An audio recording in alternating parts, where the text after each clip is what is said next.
AMEA Folklor Institute, Dr. Afag Ramazanova, AMEA Folklor Institute, Mountain Jews in the SMOMPK collection. Over to you, please. Thank you so much, Shalala. I would like to greet everyone. As Shalala stated, the title of my presentation is Mountains Jews in the SMOMPK. In late 19th century, early 20th century, the best source for folklore and culture of Caucasian people was SMOMPK. As you know, only 46 volumes from 1846 to 1930 were issued, and they were not reluctant to the culture, history, and residential style. They published all statistical data, but also collected data for folklore, just specifically stay away so that it would not echo.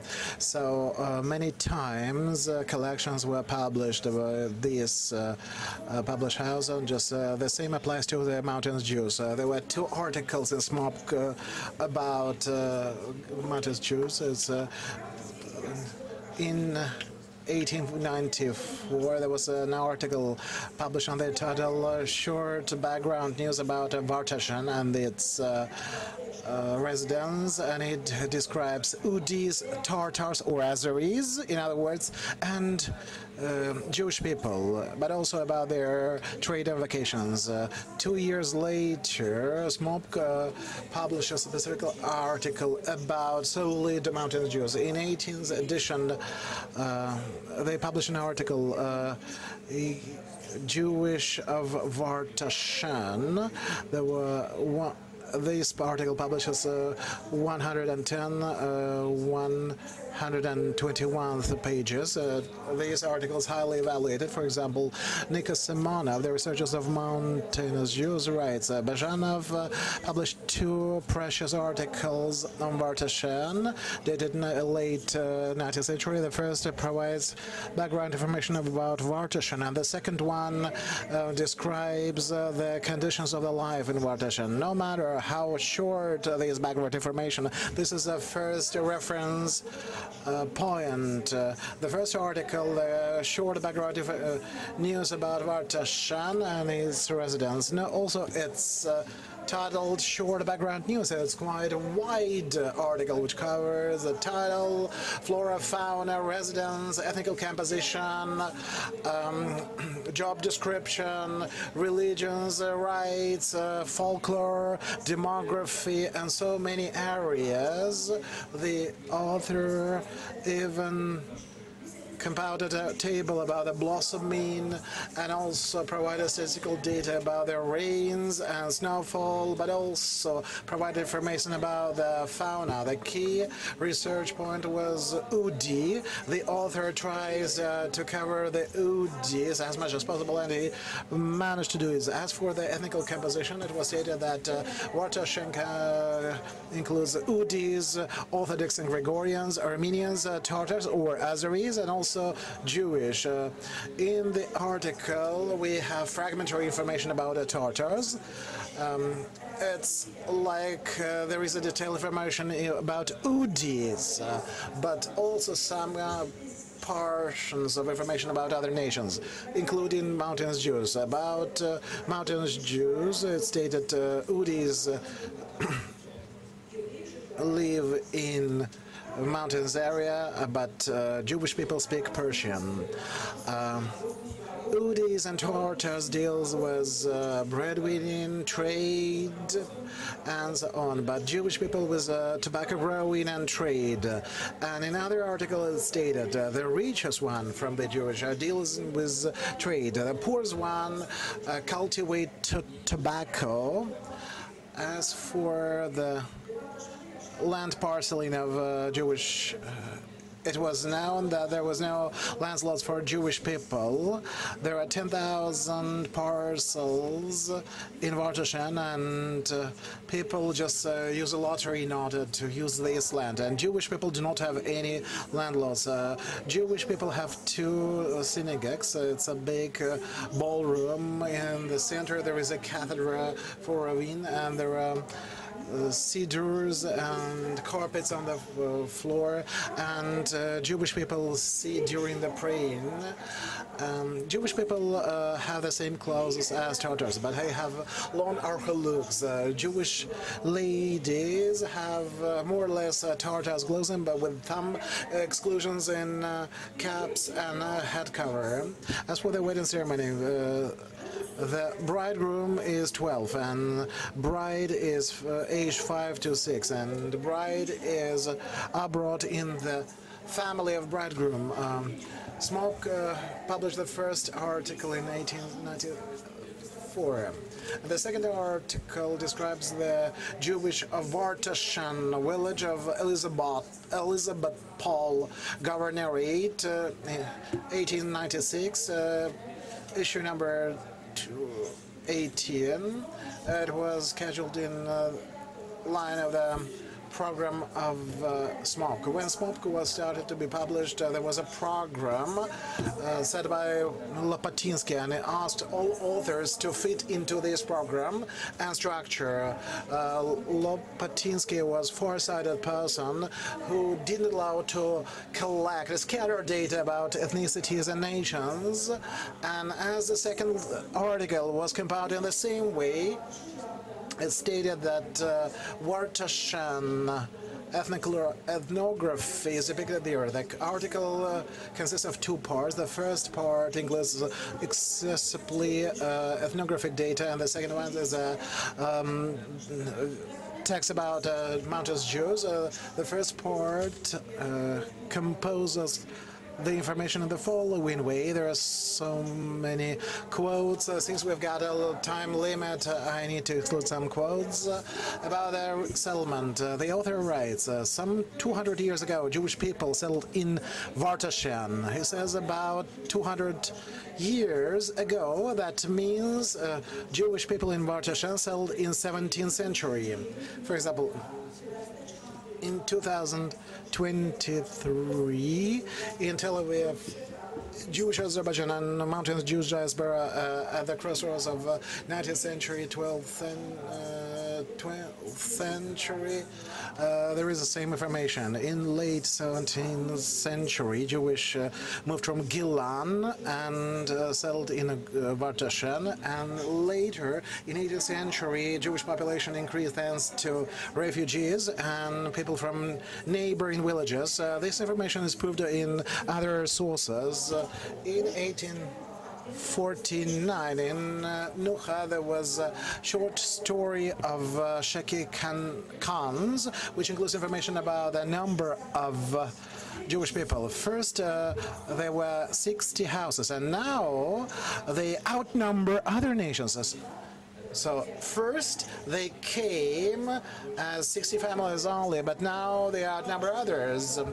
At the same time, there is information about people of Vartashen. The Jewish population of Vartashen composed some 1/3 of the total population. In 1873, there were 1,026 Jewish people, and in 1985 there were 2,800 people, and then there was a decline thanks to migration to Baku and Tiflis.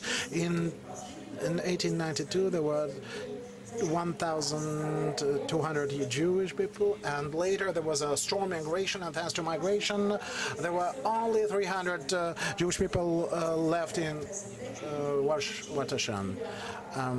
According to the information per 2021, there are 85 Jewish people residing in Guz.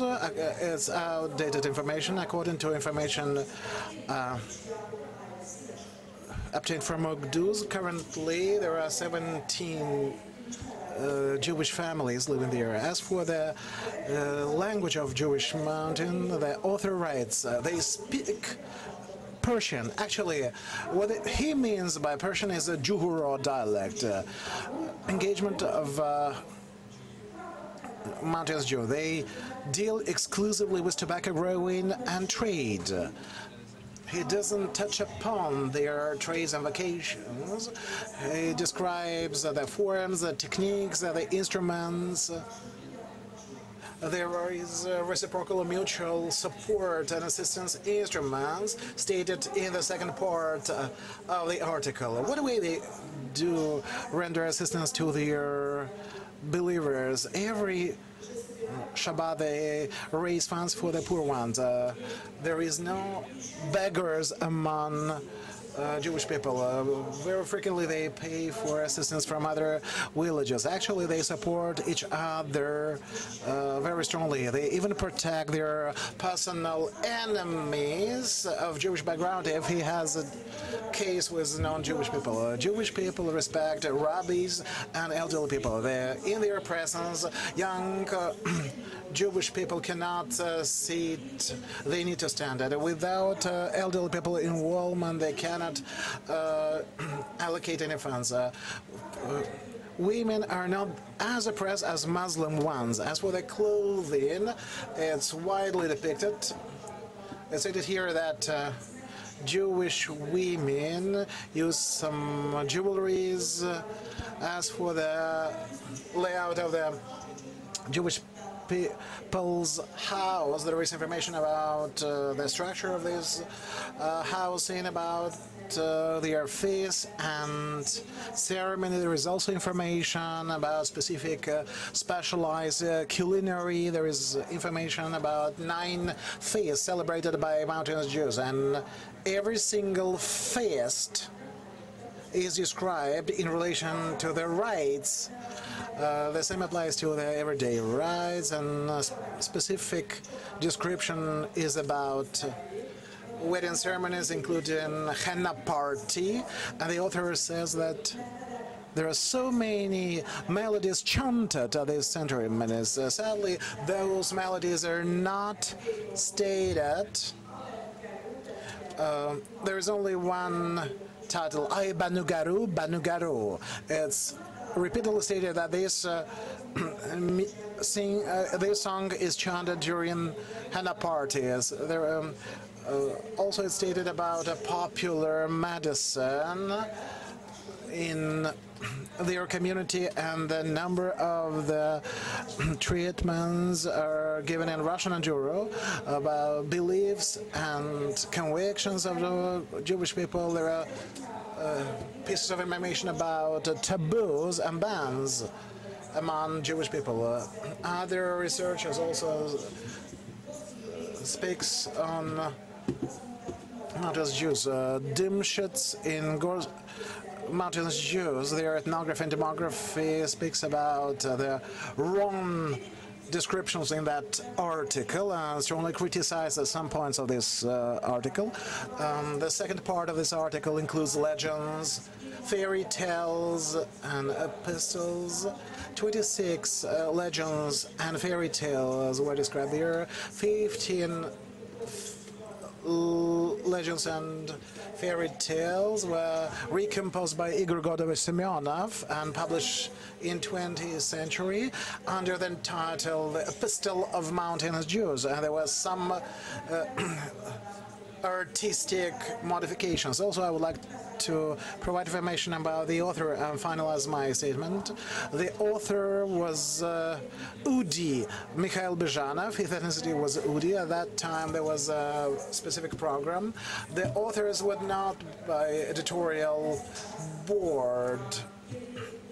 SMOMPK referred to the local authors from different ethnicities: Mahmoud by Firdin by Kasharli, Miralis Sultanov, Timur Alibayev wrote about a Talish region, and materials of Azerbaijan were displayed over there. Mikhail Bezhanov provides information about the Udi, but also provides some information about mountainous Jews. And Actually, the article on Udis is smaller in size than the article on Mountainous Jews. In late 19th, early 20th centuries, Anisimov's and Bajanov's articles are deemed to be the most solid reference point on Mountainous Jews. At the end of my presentation, I would like to say that we still refer to those articles. The Institute of Folklor still uses this article for research.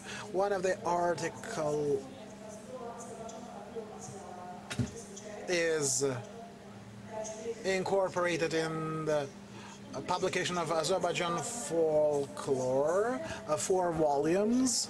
The fourth volume includes information about the folklore of ethnic minorities residing in Azerbaijan. Of course, but the article by Bajanov was also stated over there. For many years, I was the head of a department of ethnic minorities in Folklor Institute, and we collected the samples of folklore for ethnic minorities. We still have our inroads expeditions. Some 2 months ago, we paid a visit to the Red Town in Kuba district. This is a 4th volume. The 6th volume would be about multiculturalism, and 7th volume is dedicated to mountainous Jews residing in Azerbaijan. Besides, personally, I research materials by Miller about mountainous Jews. They were in Russian. I translated them from Juhuro to Azerbaijani and published as the author at Folklor Institute. Thank you for your attention. Thank you, Afag